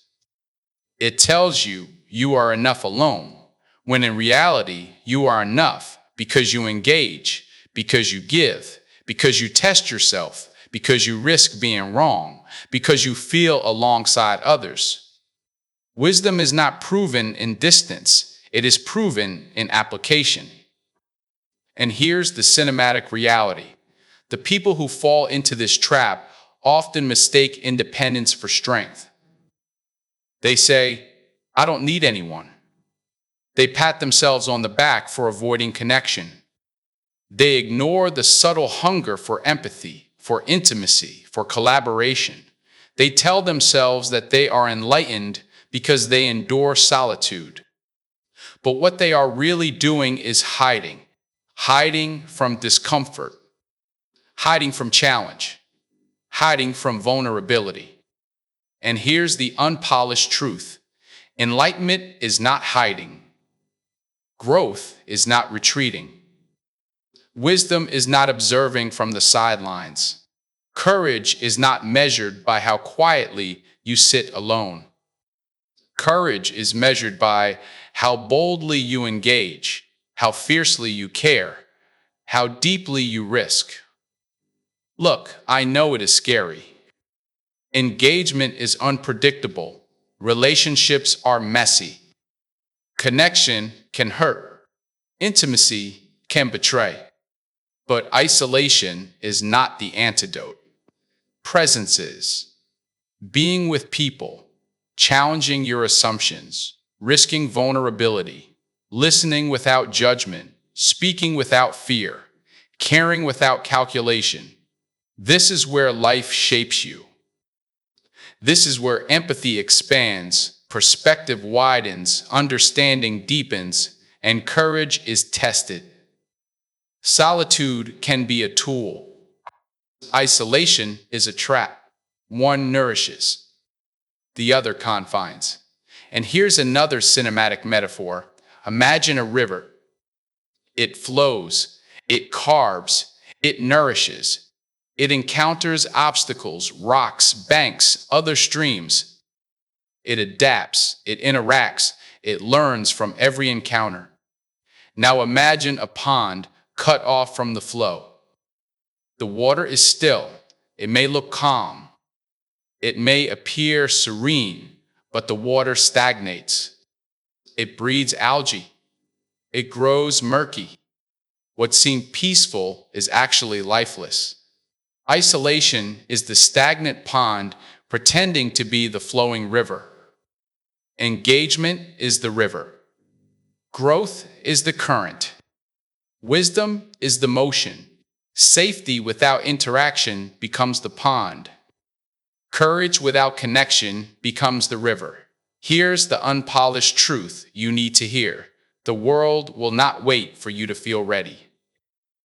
Opportunities do not knock politely on the door of your retreat. People will not necessarily accommodate your desire to observe from a distance. Life moves forward, and the moment you choose isolation over engagement, you risk missing not only connection, but growth, empathy, love, and insight.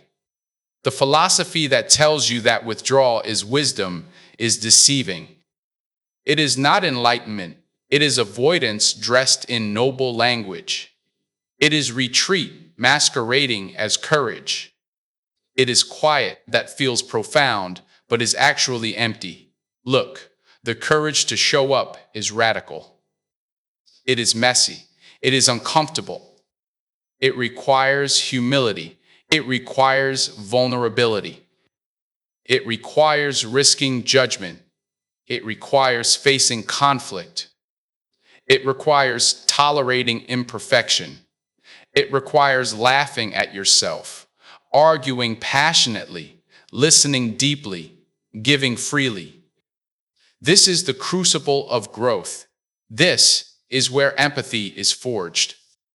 This is where perspective is expanded. This is where wisdom is tested. And yes, it may hurt. Yes, it may disappoint. Yes, it may challenge your assumptions.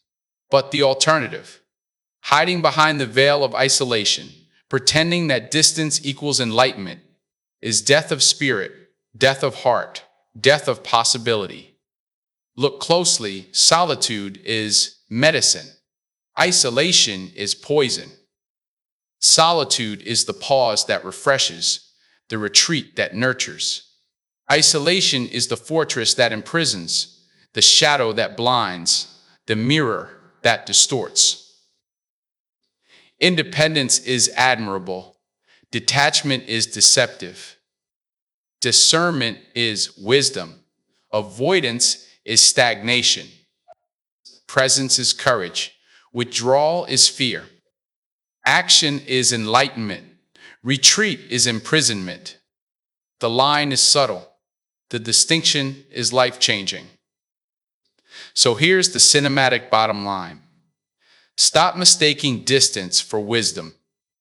Stop hiding behind your own theories about life, growth, and independence. Stop believing that isolation is enlightenment. Engage, participate, connect, care, risk, show up.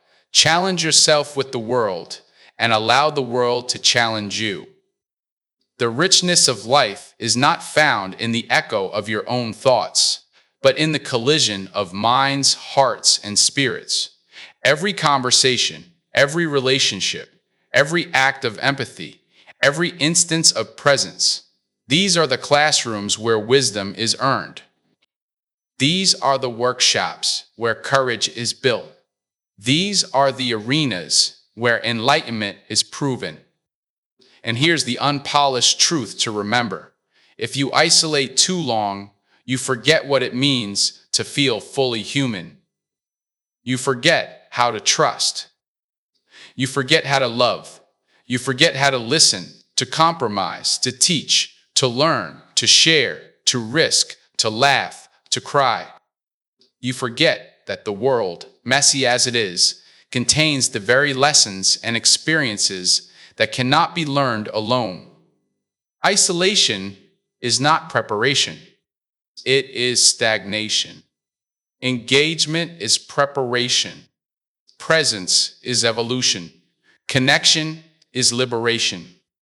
So start small, reach out, speak up, listen deeply, participate, share, laugh, argue, fail, forgive, risk, show up.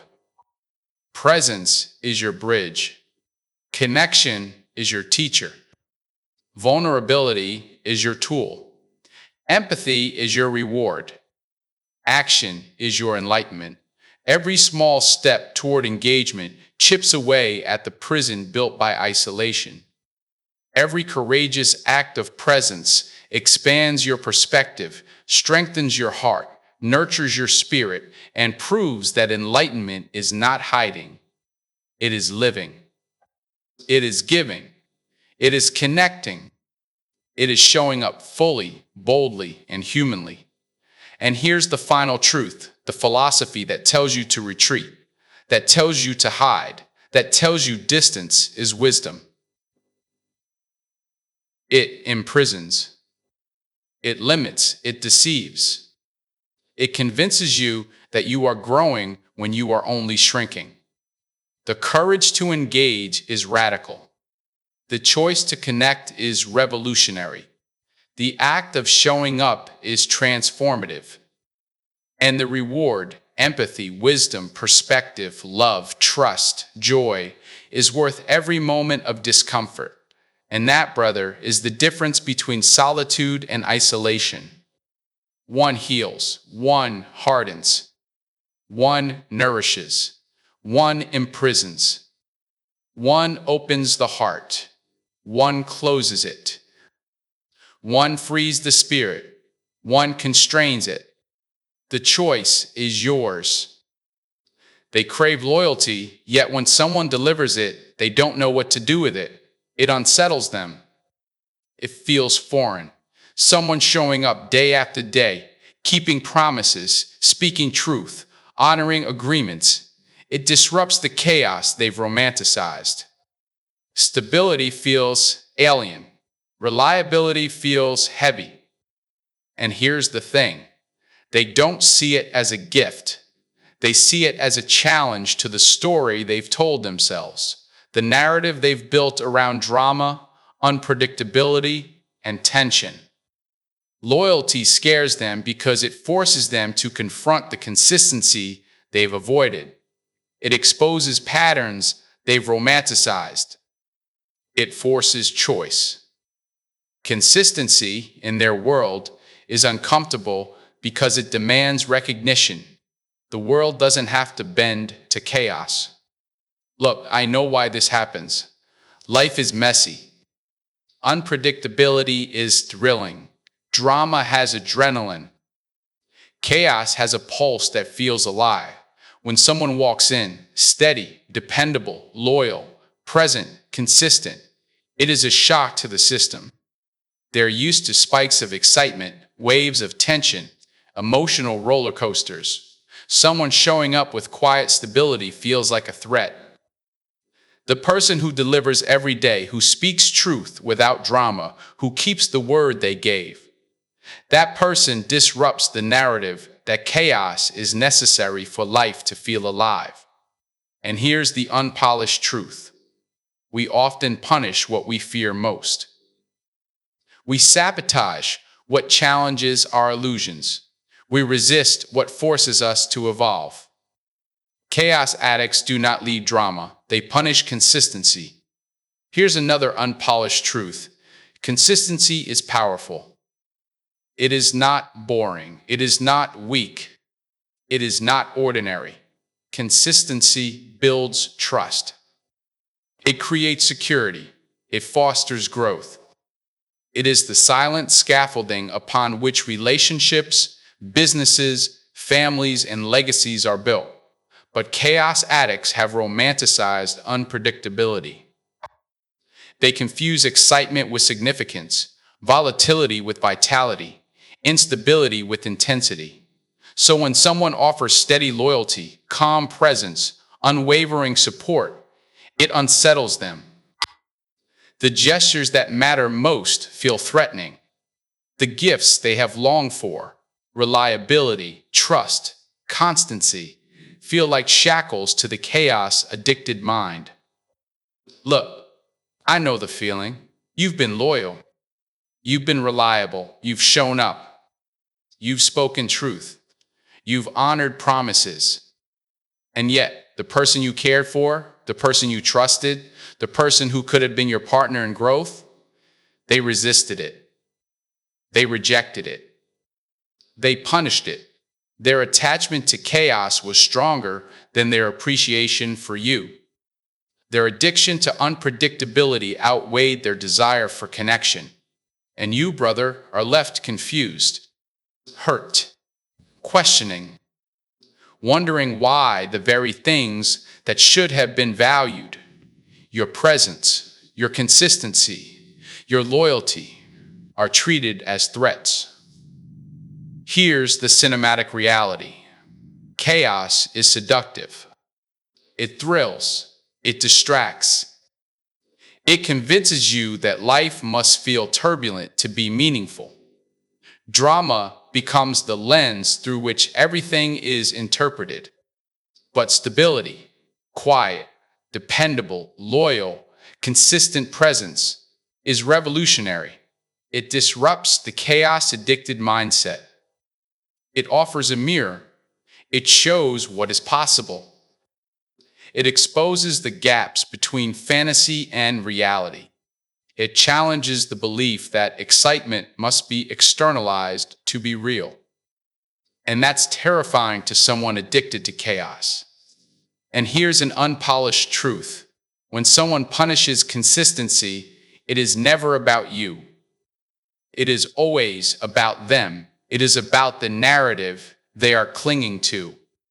It is about the chaos they believe they need. It is about the patterns they cannot break.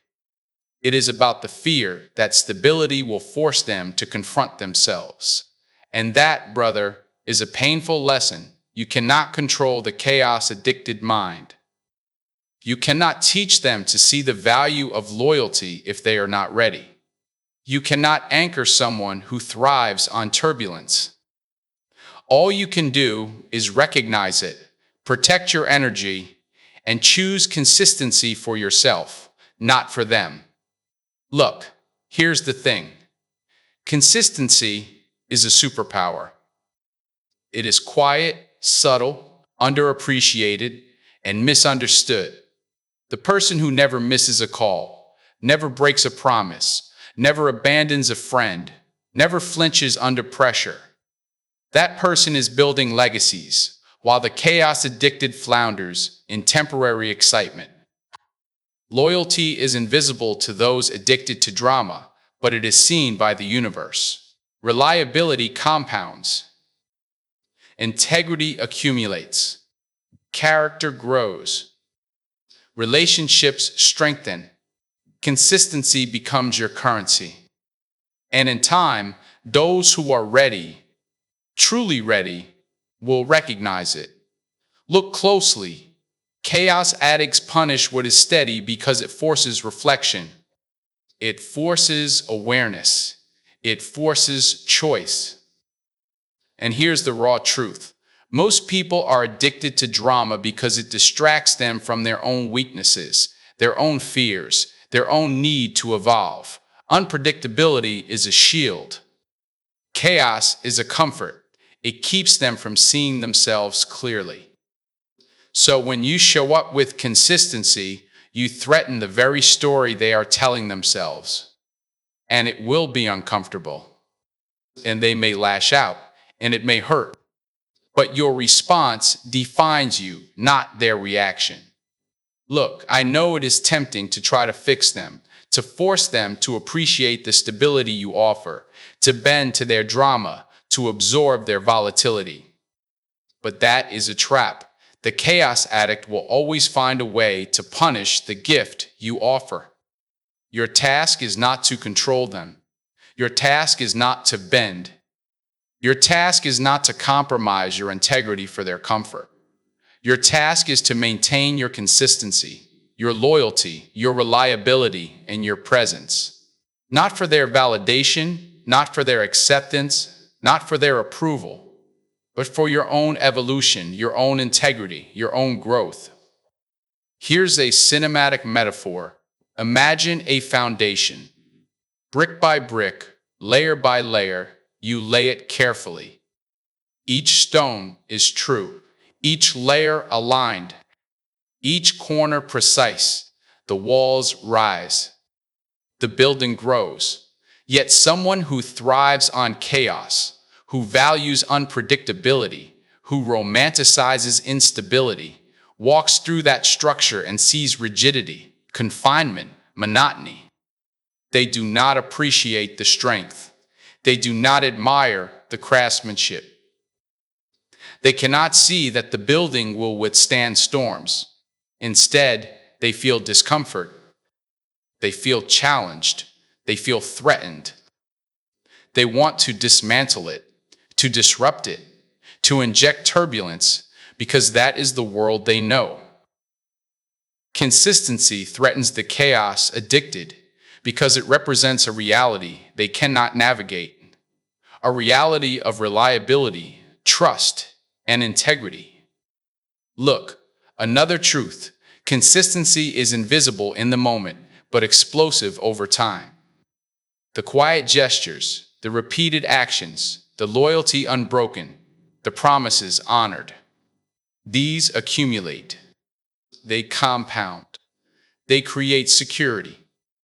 They build trust. They foster growth. And when the chaos addicted eventually awakens, when they are ready to see the world through a lens other than drama, your consistency is what anchors them. Your presence is what models stability. Your reliability is what demonstrates power. And that is the paradox. Punished in the moment, recognized in the long arc. So here's the final truth. Do not punish yourself because someone punishes your consistency. Do not question your worth because someone cannot handle your loyalty. Do not abandon your integrity because they are addicted to chaos. Stay consistent. Show up. Honor your word. Maintain your presence. Speak truth. Offer loyalty.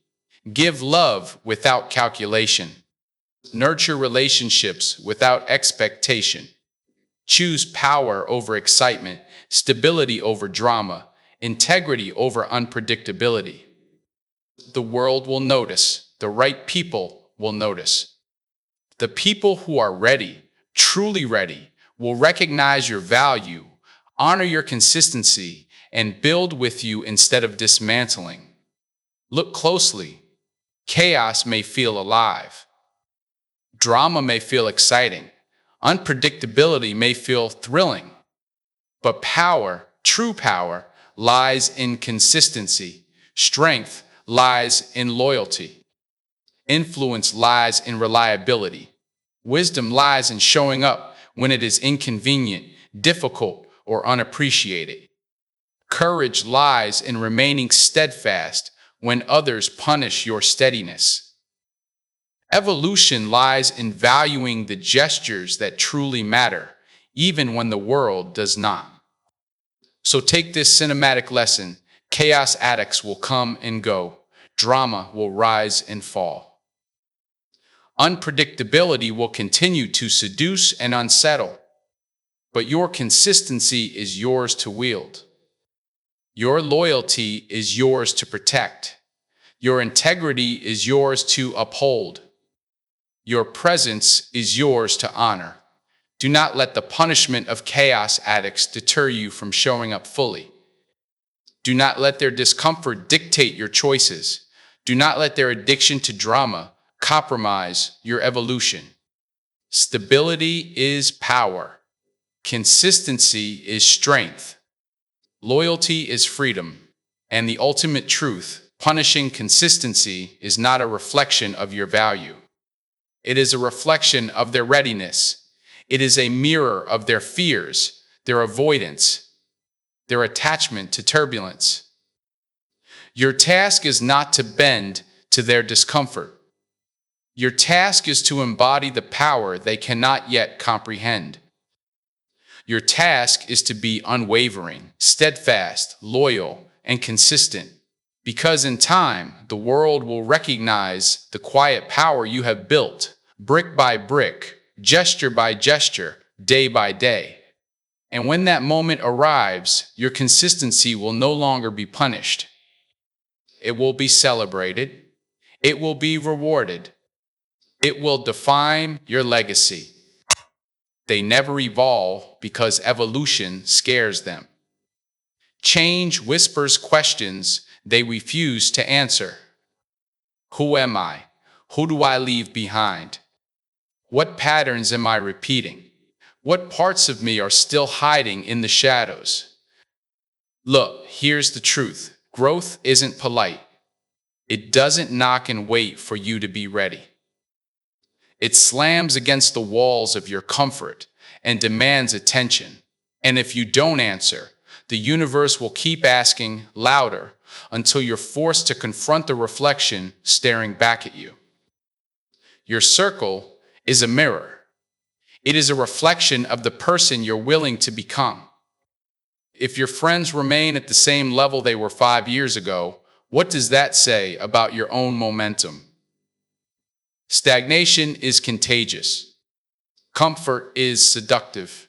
Sameness feels safe. And here's the brutal truth. Sometimes the people you love most are the ones holding you hostage in a loop of repetition. They aren't enemies. They're mirrors. And every joke, every conversation, every habit you reinforce together whispers, stay small, stay predictable, stay comfortable. Real evolution is ruthless. It doesn't apologize. It asks, what are you willing to risk to become the person you're capable of being? It demands leaving familiarity behind, confronting discomfort, stretching beyond the predictable. Sometimes it asks you to outgrow people you once called family. Sometimes it asks you to leave entire landscapes of memory and attachment for the sake of a horizon you can't yet see. It is terrifying. It is beautiful. It is necessary. And the unpolished truth is this. If you cling to stagnation, if you cling to old patterns, old friendships, old comforts, you are chaining yourself to mediocrity. Look, here's the thing. Change is not betrayal. Leaving a stagnant circle is not rejection. Evolving past the familiar is not abandonment. It is courage. It is clarity. It is honoring the person you are becoming. And here's what most people don't tell you. Growth often feels like loss before it feels like gain. It hurts to leave behind what has been comfortable, what has been habitual, what has been easy. It is messy, it is lonely. But the alternative is the slow erosion of potential, the quiet suffocation of ambition, the death of possibility while you cling to safety. You see, evolution is a conversation between who you were and who you are becoming. It asks you to interrogate habits, confront fears, examine loyalties, and weigh every influence. Some people will cheer you on. Others will resist, sometimes unconsciously, because your change threatens their comfort. And the ones who cling to the old you, they aren't villains. They are warnings. They are indicators that you're on the threshold of transformation. And here's the cinematic reality. If you stay anchored to stagnation, the world will pass you by while you wait for permission to evolve. Look closer. Risk is inherent in growth. Every step forward demands uncertainty. Every stretch beyond the familiar feels precarious. Evolution doesn't hand you guarantees. It hands you choices, responsibility, and courage. Sometimes it asks you to risk relationships, routines, reputations, attachments, and even your own ego. It asks you to navigate uncharted territories with only your vision, your values, and your determination as compass. And here's the thing, the fear of leaving comfort is louder than the promise of becoming. But courage isn't the absence of fear. Courage is walking forward, trembling, uncertain, exposed anyway. Your circle is a living reflection of your trajectory. If it amplifies doubt, resistance, and stagnation, it will silently hold you back. If it celebrates curiosity, growth, and courage, it will propel you forward. Look, I know the temptation to cling, to compromise, to stay familiar, because the unknown feels like falling. But evolution doesn't reward attachment to the comfortable. It rewards audacity, persistence, and the willingness to be uncomfortable for the sake of possibility. And here's the truth. Growth always requires you to leave behind more than you expected. And here's another unpolished truth. Leaving people behind is not the same as abandoning love. Love can evolve without stagnation. Relationships can transform without compromise of self. Friendships can survive distance, growth, and divergence if they are rooted in respect and authenticity. But if your circle demands you remain small, if your environment punishes change, if the energy around you is a mirror of fear rather than courage, then it is time. Time to step forward, time to stretch, time to risk, time to evolve. Look, brother, I need you to hear this. The horizon is always further than it appears. The person you can become is always more capable than the one you see in the mirror today. The energy you surround yourself with dictates the velocity of your growth. Stagnant circles reflect stagnant potential. Thriving circles amplify momentum. You are either lifted or limited by those around you. And the choice is yours. Remain anchored in the familiar or step into the discomfort of evolution. Here's the cinematic crescendo. When you leave the stagnant circle behind, you will feel loss at first. You will feel lonely. You will question your courage, your wisdom, your path. But with each step into the unknown, you will find clarity. Each choice toward growth will illuminate possibility. Each stretch beyond the familiar will strengthen resolve. The fear that once held you captive will transform into exhilaration. The walls of limitation will fall. The mirror of stagnation will shatter, replaced by a reflection of the person you are choosing to become. And the universal truth: evolution is not optional. Stagnation is not neutral. Every day you delay growth, you allow fear, comfort, and repetition to dictate your story. Every day you stay in circles that do not reflect your potential is a day surrendered to mediocrity. And here's the final, unshakable truth: you will outgrow everything that cannot grow with you. You will leave behind what no longer serves your ascent. And that is not betrayal. That is transcendence. So seal it with power. Leave the familiar. Step into uncertainty. Evolve relentlessly. Risk loss. Embrace growth. Honor yourself above stagnation. Your circle, your environment, your past, all of it is a mirror. The reflection is not judgment, it is information. The reflection is guidance. And when you act, when you choose courage over comfort, when you step beyond repetition into the unknown, you will become unstoppable. And here is your signature close: the line that echoes, the circle that stays stagnant will hold you back. But the circle you build around your evolved self will launch you into greatness.